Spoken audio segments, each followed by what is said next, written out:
بس امام اعظم ابو حنیفہ رحمۃ اللہ علیہ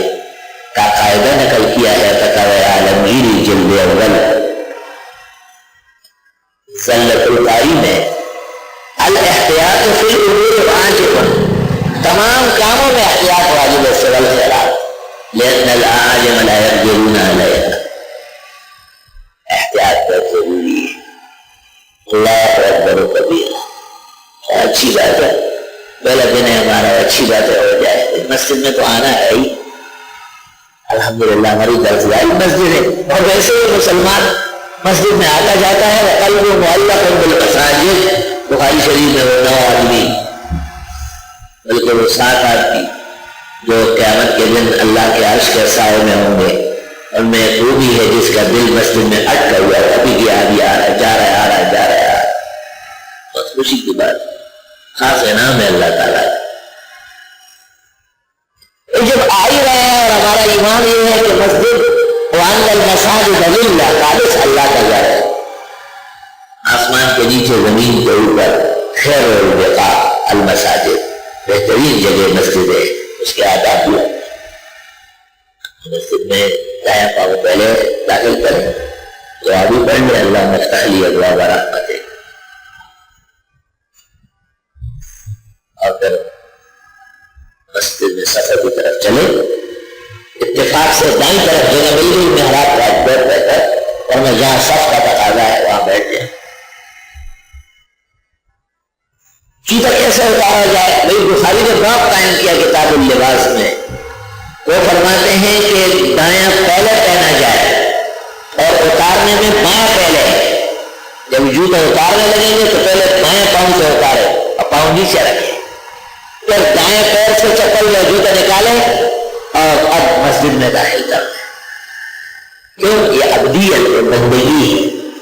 ایسا نہیں ہو سکتا تھا کہ دائیں پیر سے نکالو اور سیدھا مسجد اور پھر بائیں پکا ہو جاؤ، نہیں، یہ بندگی نہیں، یہ سرکشی ہے۔ دائیں پیر سے جوتا نکالو، زمین پہ رکھو، اس زمین سے بہت نفرت نہیں ہو سکتی،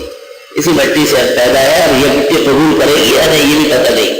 پتہ نہیں کون چل کے جلوس کے رات ہو، کون سمندر میں ڈوب کے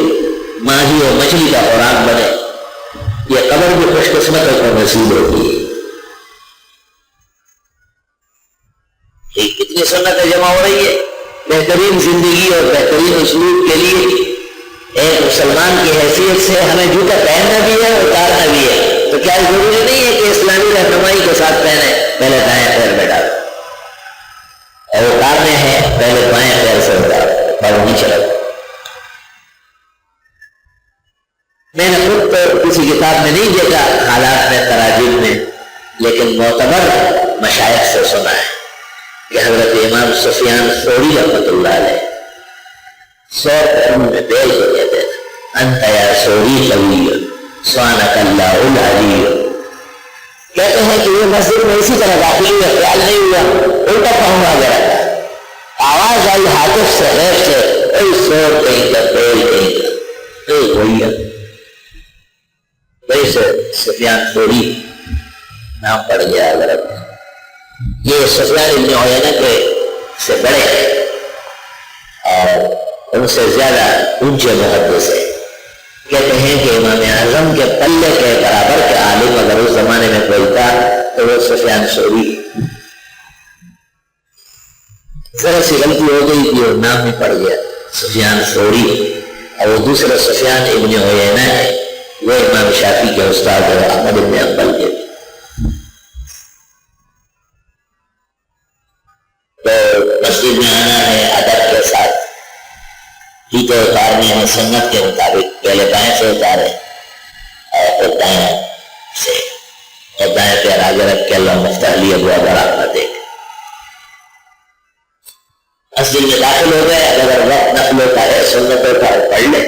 نہیں ہے تو انتظار کر لیں، جماعت کا صف کی شکل میں بیٹھ جائے۔ ہمارے طالب علموں کو یہ بھی ایک عجیب عادت ہو گئی، کوئی وہاں بیٹھا رہے گا، کوئی وہاں پنکھے کے نیچے بیٹھا رہے گا، یہ تو صحیح عادات نہیں ہے،